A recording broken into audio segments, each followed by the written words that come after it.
বিসমিল্লাহির রহমানির রহিম। আসসালামু আলাইকুম। কেমন আছেন সবাই? আশা করি সকলেই ভালো আছেন আল্লাহর রহমতে। প্রতিদিন আপনাদের দুবাইয়ের বিষয় সম্পর্কে আপডেট দেওয়ার চেষ্টা করি।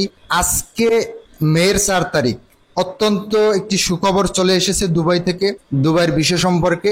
ধৈর্য সহকারে পুরো ভিডিওটি দেখবেন। আজকে আপনাদের অত্যন্ত একটি সুখবর দিব দুবাইয়ের বিষয় সম্পর্কে, দুবাইয়ের ট্যুরিস্ট ভিসা, দুবাইয়ের লেবার ভিসা, দুবাইয়ের ফ্যামিলি ভিসা।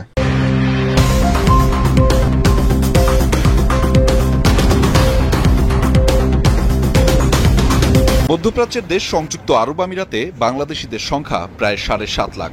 বাংলাদেশি প্রবাসীদের জন্য অনেকটা কাঙ্ক্ষিত গন্তব্য হলেও 2024 সালে দেশটির সরকার বাংলাদেশি আলহামদুলিল্লাহ, ট্যুরিস্ট ভিসা আপনারা এখন আর কোনো শর্ত লাগবে না, সরাসরি ট্যুরিস্ট ভিসায় আপনারা যেতে পারবেন। আমি কোনো বাংলাদেশি কর্মচারী নিয়োগ দিতে পারছি না।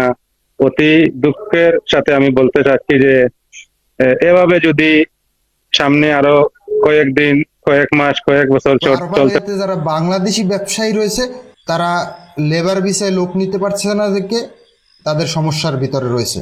ইনশাল্লাহ লেবার ভিসাটাও খুলে যাবে, ট্যুরিস্ট ভিসা খুলে গেছে এখন।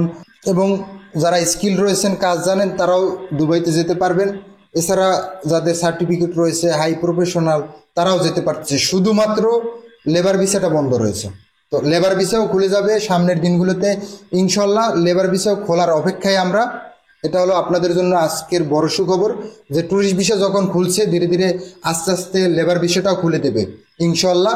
দুবাইয়ের ভিসা খোলা মাত্র আপনাদের জানানোর চেষ্টা করব। আমাদের চ্যানেলটি সাবস্ক্রাইব করে রাখবেন, একটা লাইক করে আমাদের উৎসাহিত করবেন, কমেন্ট বক্সে জানাবেন দুবাই বা প্রবাস সম্পর্কে আপনারা কি জানতে চান। সবাই ভালো থাকবেন, সুস্থ থাকবেন। আল্লাহ হাফেজ। দেখা হবে নেক্সট কোন একটা ভিডিওতে।